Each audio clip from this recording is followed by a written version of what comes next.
Hello student. आज हम अध्याय 5 एक चर का रैखिक समीकरण में प्रश्नावली 5.1 के पार्ट 2 लेकर आए हैं और इसमें हम बचे हुए उन सवालों को बनाएंगे जो आपके लिए बहुत ही महत्वपूर्ण प्रश्न हैं।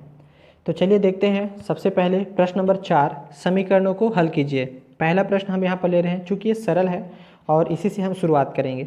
तो पहला प्रश्न है 6 धन 4 ऋण m बराबर 8 गुणित 3m धन 5।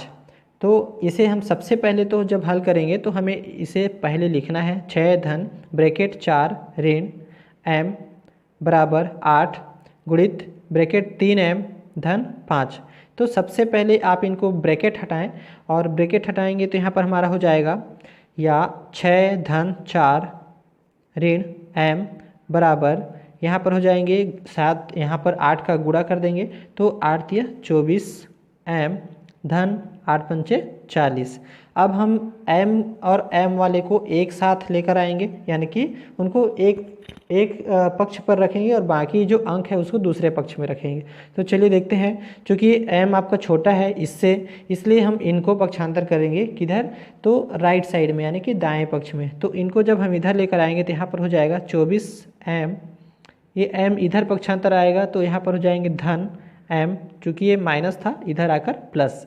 अब हम देखते हैं, इधर हमारे दिए गए हैं 6 धन 4 और यहाँ पर हमारा दिया गया है धन 40। तो इनको हम पक्षांतर करेंगे और इधर लेकर आएंगे बाएं पक्ष में। चूँकि हमारा यहाँ पर क्या है, तो धनात्मक है तो इधर आकर हो जाएंगे ऋण, इसलिए यहाँ पर हो जाएगा ऋण 40। अब यहाँ पर हमारा जो मान है, यहाँ पर देखिए 24 और 1 25 और यहाँ पर हमारा 6 4 10 हम इनसे माइनस कर देंगे तो हमारा यहाँ पर क्या बचेगा, तो यहाँ पर बचेगा ऋण 30। और इस प्रकार हमें यहाँ पर m का मान मिल रहा है 25 को हम यहाँ पर भाग कर देंगे तो यहाँ पर हमारा हो जाएगा ऋण 30/25। तो इस प्रकार हमारा जो मान है वो हमें क्या प्राप्त हो रहा है। तो देखिए इसमें हम इसको कटा सकते हैं। तो सबसे पहले तो हम इसे 5 से कटा सकते हैं, तो 5 छक्के 30 और 5 पंचे 25। तो इस प्रकार यहाँ पर मान मिल रहा है ऋण 6/5। तो और यही हमारा क्या होगा, आंसर हो जाएगा। प्रश्न 4 का 5वां प्रश्न है m ऋण 1/2 बराबर 1 ऋण m ऋण 2/3। तो चलिए सबसे पहले हम इन्हें एक बार लिखते हैं। m ऋण 1/2 बराबर 1 ऋण m ऋण 2/3।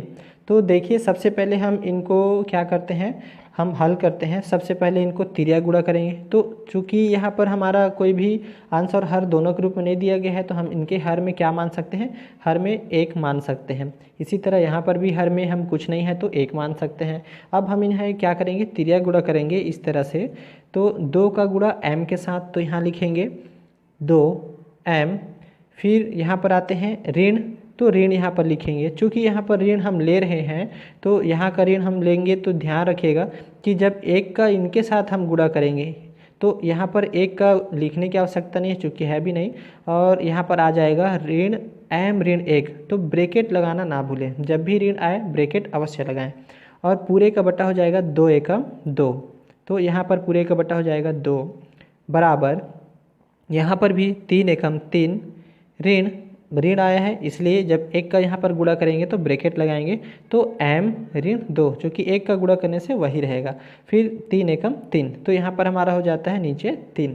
तो इस प्रकार हमें यहाँ पर क्या मिल गया, हमारा तिर्या गुणा करने से ये आपका दूसरा लाइन मिल गया।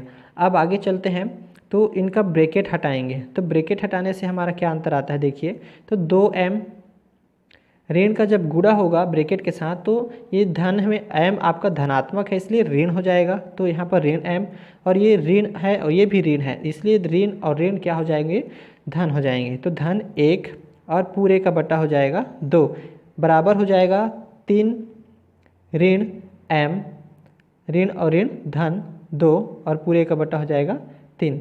इस प्रकार हमें यहाँ पर मिल रहा है 2 में 1 आपका कम हो गया, इसलिए हम देखेंगे कि यहाँ पर सिर्फ 1 m बचेगा, धन 1 और नीचे हमारा हो जाएगा 2 बराबर, यहाँ पर हमारा हो जाता है 3 और 2 5 ऋण m और पूरे का बटा 3। अभी भी हमारा पूरा हल नहीं हुआ है, इसलिए हम क्या करेंगे, इनको हम इधर इनको हम तिर्या गुणा करेंगे। तो इधर हम इनके साथ दो 3 का गुणा और इधर 2 का गुणा। तो 3 का गुणा इनके साथ करेंगे तो हो जाएगा 3 गुणित m धन 1 बराबर 2 गुणित 5 ऋण m। तो जब हम इनको मल्टीप्लाई करेंगे देखिए आगे क्या होता है। 3 एकम 3m धन 3 बराबर 2 पंचे 10 ऋण 2 एकम 2m। तो m वाले को हम एक साइड लेकर चलेंगे और संख्या को दूसरे साइड।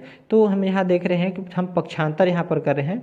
तो पक्षांतर करने से क्या हो जाएगा देखिए 3m यहाँ पर दिया गया है और इधर 2m, तो 2m को हम इधर बाएं साइड पक्षांतर करके ला रहे हैं। तो जैसे ही पक्षांतर करेंगे वो ऋण से क्या हो जाएगा धन हो जाएगा, धन 2m बराबर ये 10 आपका यहीं पर है। 3 को हम दाएँ साइड पक्षांतर करेंगे तो हमारा हो जाएगा ऋण 3। इस प्रकार हमें यहाँ पर क्या मिल जाएगा, तो 3m धन 2m बराबर हो जाता है 5m बराबर हो जाएंगे 10 ऋण 3 यानी कि 7।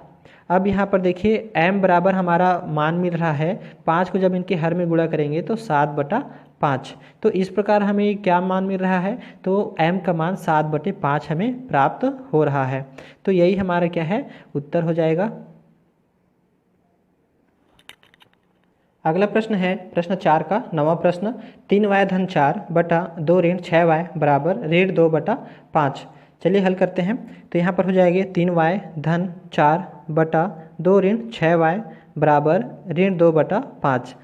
तो सबसे पहले हम इनको तिर्यक गुणा करेंगे। 5 का गुणा इनके ऊपर अंश के साथ हो जाएगा और 2 का गुणा यहाँ हर के साथ। तो इस प्रकार हम यहाँ पर लिख रहे हैं तिर्यक गुणा करने पर। तो देखिए 5 का गुणा यहाँ करेंगे तो हो जाएंगे 5 गुणित 3y धन 4 बराबर हो जाएगा ऋण 2 गुणित 2 ऋण 6y। अब आगे देखते हैं, यहाँ पर हमारा मान प्राप्त हो जाएगा 5 का इन पूरे के साथ गुणा होगा तो 5 दिया 15y धन 5 चौक 20 बराबर ऋण 2 का गुणा पूरे के साथ होगा तो 2 दूनी 4, क्योंकि ये धन है और ये ऋण है इसलिए ऋण 4। फिर आते हैं ऋण 2 का 6 के साथ तो ऋण और ऋण प्लस हो जाएगा तो यहाँ पर धन 6 दूनी 12y। अब हम यहाँ पर पक्षांतर करेंगे तो पक्षांतर हमें अब आ गया कि हम कैसे करते हैं। तो जो चर राशि वाला है उसको एक तरफ और अक्षर को एक तरफ। तो देखिए 15y यहाँ पर दिया गया है तो हम यहाँ पर क्या करेंगे, इधर 12y को बाएं साइड पक्षांतर कर लेंगे तो ये इधर आकर क्या हो जाएगा ऋण हो जाएगा। तो ऋण 12y बराबर यहाँ पर दिया गया है ऋण 4। अब ये 20 को हम इधर पक्षांतर करेंगे तो हमारा हो जाएगा ऋण 20। तो इस प्रकार जब पक्षांतर करेंगे तो आगे हमारा मान प्राप्त हो रहा है 15 में हम 12 को क्या करेंगे घटाएंगे। तो घटाने से हमें मिलेगा 3y बराबर यहाँ पर हो जाएंगे 20 और 4 24, चूँकि दोनों ऋण में है इसलिए ऋण 24 प्राप्त हो रहा है। अब y का मान हमारा क्या प्राप्त होगा, तो 3 को हम इनके हर में गुणा करेंगे तो यहाँ पर हो जाएगा ऋण 24/3। इस प्रकार जब इनको हम भाग करेंगे तो 3 एकम और 3 अट्ठे 24। इस प्रकार हमें प्राप्त हो रहा है y का मान 8। तो हमारा उत्तर क्या हो जाएगा, तो हमारा उत्तर हो जाएगा y = 8। यही हमारा क्या है उत्तर है। इसी तरह आप अन्य प्रश्नों को बनाएं और बहुत ही अच्छा और यहाँ से बिल्कुल एक न एक प्रश्न आपको इस चौथे प्रश्न से जरूर आते हैं परीक्षा में।